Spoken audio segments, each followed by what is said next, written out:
Hello મિત્રો, નમસ્કાર, જય શ્રી કૃષ્ણ। અમારા નવા વિડીયોની અંદર તમારું સ્વાગત છે અમારી યુટ્યુબ ચેનલ। ભરીગલ કારેલાનું શાકની રેસીપી। કારેલા આપણે આને 250 ગ્રામથી વધારે છે, 300 ગ્રામ જેવા તો આપણે બનાવી નાખવાનું છે। કારેલાનું શાક મસ્ત આખા કારેલાનું શાક બને છે તો આપણે પેલા આવી રીતે આની ડીટોળી તોડી નાખીશું।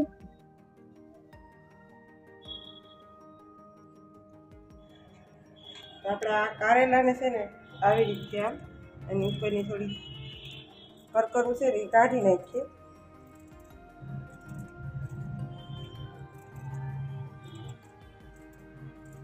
એ રીતે બધે ઓલા દઈએ પછી આપણે આને ધોવું। હવે પાણી છે એમાં નાખતા થાય તો આવી રીતથી કોઈ પાણીની અંદરથી હોય ને નીકળી જાય, કચરો રહી જાય કારેલાની અંદર, વધારે નહીં કાઢવાનું। કારેલા તો બહુ જ સારા, ખાવામાં હેલ્ધી તમારે। આપણે જો આની અંદર આમ લીલું પાણી નીકળી ગયું, આપણે પહેલાં ધોઈએ ને તો આને પછી ડાયરેક્ટ આપણે બાફા મૂકી દઈએ અને બી કાઢીને। હવે આપણે આને બી કાઢી નાખીશું, લીલું પાણી નીકળી ગયું છે તો આવ્યા હાટું થઈને આપણે પહેલાં તો આપણે આવી રીતે આમ ચેકા પાડી દઈએ। હવે એની અંદર બી નીકાળી દઈએ।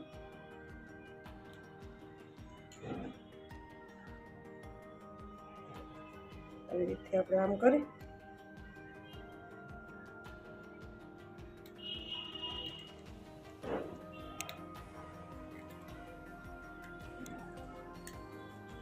બધા બી આપણે આવી રીતે નીકાળી દેવાના છે।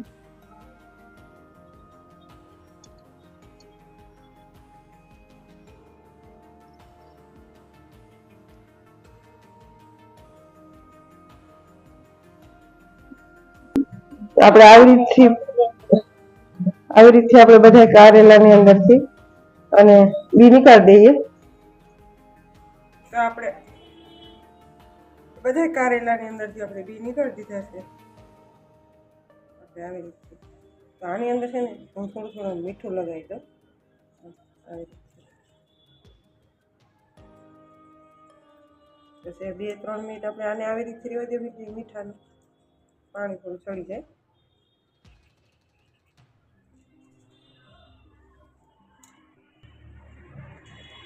આપણે આ બધાની અંદર આપણે આમ મીઠું બહારને આગળ પાછળ અંદર ને બે બાજુ આપણે થોડું લગાવી દીધું છે અને 1-2 મિનિટ પૂરતી રહેવા દઈએ કે પાણી ગરમ થઈ જાય। એકદમ મસ્ત પાણી ગરમ થઈ ગયું છે તો આપણે બધા કારેલા નાખી દઈએ।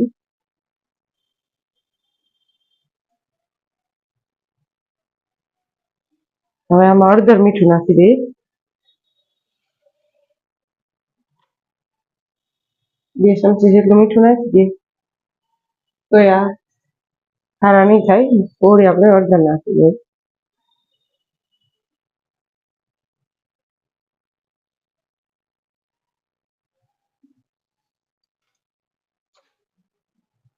હવે આને આપણે ઢાંકી દઈએ। આપણે આને 15 થી 20 મિનિટ આપણે કારેલાને બફાવા દેવાના છે।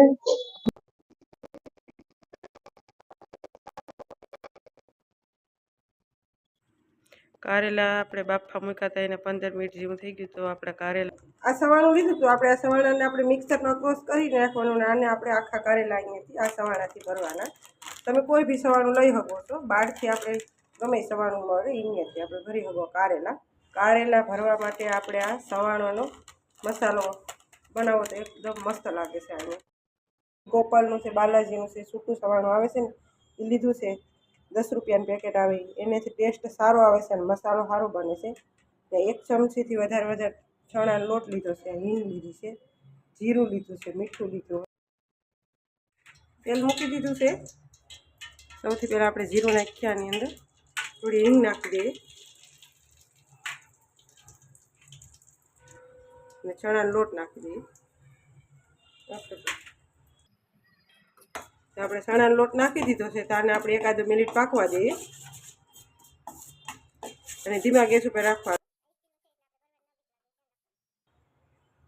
તો આપણે આખો મસાલો ભરવા હાટું થઈને આપણે સ્વાદ પ્રમાણે મીઠું નાખી દઈએ, જે હળદર નાખી દઈએ,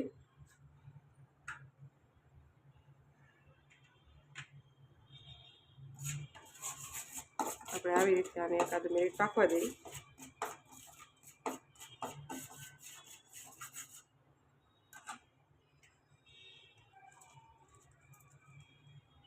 સવાણું નાખી દીધું. આપણે ક્રોસ કરી ગયેલો તો એ લઈ લીધું છે. લીંબુ પાણી નાખી દઈએ. અહીંયાથી મસ્ત એકદમ ખટાશ સારી આવે છે. અને ખાંડ જો છે, ખાંડ નાખી દઈએ આપણે 1 થી 2 ચમચી.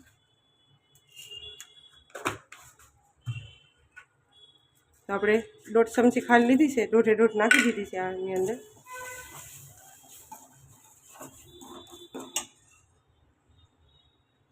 લાલ તીખું મરચું જોવે, ગરમ મસાલો, થોડું કાશ્મીરી મરચું જોવે,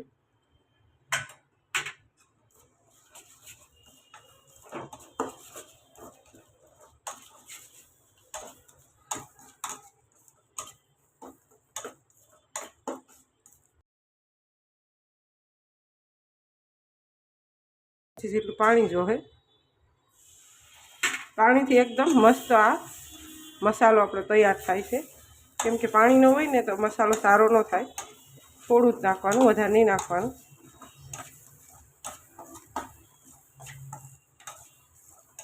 જો એકદમ થઈ ગયો છે ને મસાલો.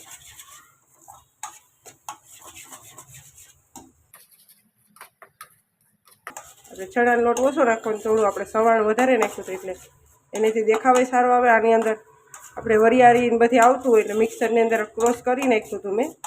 તો હવે આપણે ગેસ બંધ કરી દઈએ. મસાલો અમારે તૈયાર થઈ ગયો છે આખા કારેલા ભરવા માટે. આપણે આને 2-3 મિનિટ પાકવા દીધું.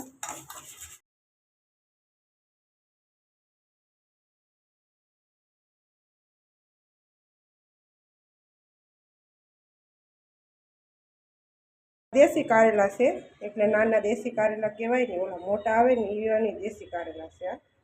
આનું શાક બહુ મસ્ત મીઠું બને છે.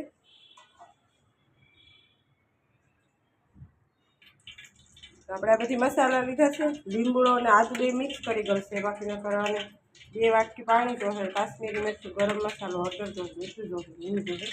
સૌથી પહેલાં આને આપણે કરી આપણે તેલ મૂકી દીધું હતું. તેલની અંદર આપણે જીરું નાખી દીધું છે. લીમડો ને આદુ 2 નાખી દીધું. ટમેટા આપણે ક્રોસ કર્યા હતા એ નાખી દીધા. હવે આપણે આને 1 થી 2 મિનિટ સુધી આપણે આ ગ્રેવીને હલાવીશું.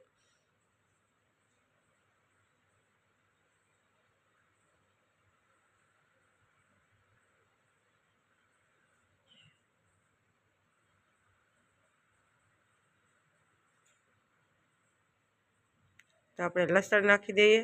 લસણ વગર કારેલાનું શાક ભરી ગયેલું સારું ન થાય.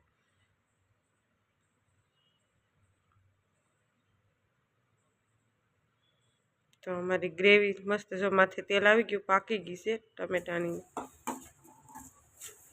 આપણે મીઠું નાખી દીધું સ્વાદ પ્રમાણે. હિંગ નાખી દીધી છે. હળદર નાખી દીધી. તો થોડી વાર આપણે હલાવીએ 1 થી 2 મિનિટ. લાલ મરચું કાશ્મીરી નાખ્યું છે.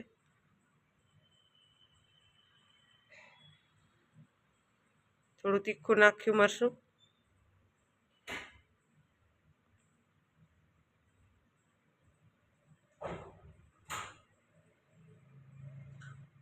પાણી નાખી દઈએ છીએ.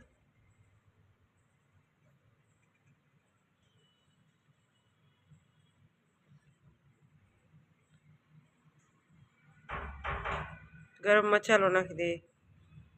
થોડી વાર આપણે ગ્રેવીને પાકવા દઈએ.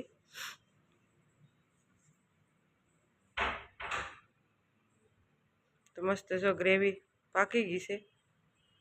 તો આપણે કારેલા નાખી દઈએ.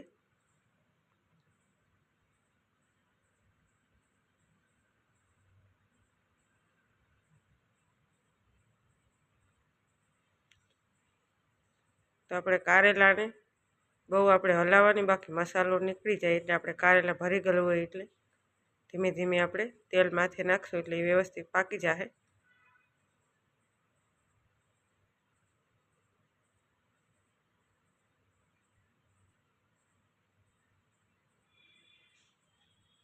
મસ્ત જો અમારે કારેલાનું શાક પાકી ગયું, માથે ધાણા નાખી દઈએ. તો આપણે હવે એક બાઉલમાં કાઢી લઈએ. ગેસ બંધ કરી દીધો. જો તમને અમારા કારેલાના ભરી ગયેલું કારેલાનો વિડીયો સારો લાગે તો વિડીયોને લાઈક શેર